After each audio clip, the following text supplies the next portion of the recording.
what kind of went through my mind is that this might be a person who's wanting to launch a career as a stochastic terrorist, and they're like wanting to record somebody they think is an expert. I'm gonna tell you a story about how a paid infiltrator tried and failed at infiltrating my organizing group. So let's get into it. So DOBL is based in Lakeland, Florida, and we work with a coalition sometimes to do large-scale events. And we did Labor Day, Workers Over Billionaires. Now, this coalition has about at least 6 organizations, and one of the organizations brought with them a volunteer that we identified as compromised, and it turned out they were hired and paid by a stochastic terrorist YouTuber to infiltrate an organization and then try to get like into other organizations from there. So my group didn't have any contact with the infiltrator until the day of the event. Like all the organizations, got there, everyone had their own volunteers, and the infiltrator was on the safety patrol team. And the only thing that stuck out to me was that this particular person seems like really struggling. Like they're like a new volunteer. They seem like they're struggling. They seem like they're lacking some competency. They had a point where they got surrounded by the YouTubers and had to be rescued. So I just was like, what group are you here with? And because I had to go save him. And, I just thought, what group are you with? You gotta be more careful, be a bit more prepared. So I just kind of tabled that just to be like, okay, maybe I'll talk to the group he came with afterward. Just mostly for concern of, it's more like competency, right? Event happened, singing, chanting, marching, it was great. At the end of the event, this is when we encountered him and identified him. At the end of the event, he came over with somebody that I know, that from another group, and they said goodbye, and we started to pack up, and they introduced me to the infiltrator and was like, yeah, this is one of our new volunteers. And the infiltrator was like, oh yeah, I'm so excited to meet you. Everybody always talks about how good you are at dealing with stochastic terrorists.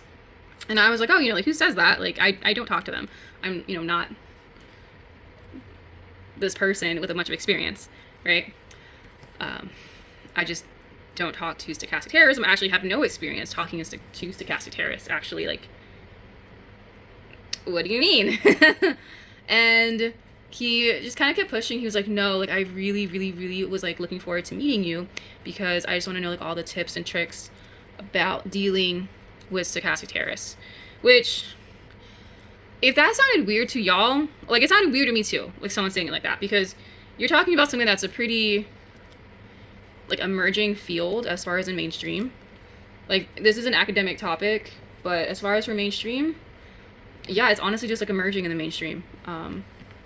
So when someone especially someone who didn't live through a terrorist attack, claims to have such a passion, to me it was a bit weird, and that kind of flagged to me that this person was wearing either a microphone or a hidden camera or something. And I just said, honestly, the stuff I say here, which is a same spiel, honestly made me more because I knew he was either filming or recording. I wasn't quite sure, and I didn't know if he was hired by somebody, but I also kind of thought, he just could be an independent, what kind of went through my mind is that this might be a person who's wanting to launch a career as a stochastic terrorist, and they're wanting to record somebody they think is an expert. But I am not an expert. I am just a student. So I gave him the normal spiel. There's no secret. You just decide to not speak with stochastic terrorists, don't negotiate with them. If you sit down at a table with a Nazi, there's now 2 Nazis at the table, and you can't make people do what you want them to do. So when it comes to attendees, it's just inform people that there's a propaganda video going on, and you let them make their own decision.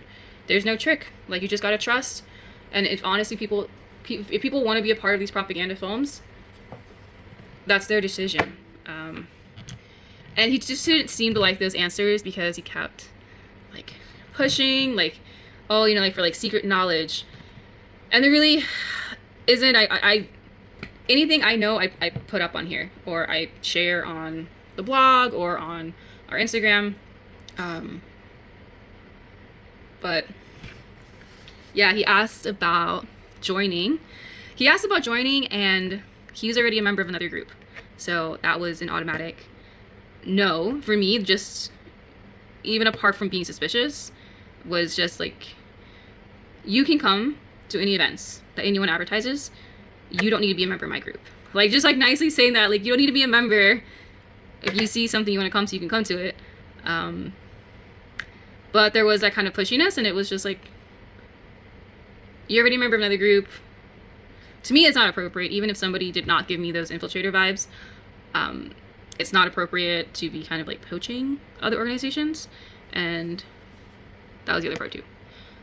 So like, just in case I was wrong, I still was polite because I had other reasons, just on principle.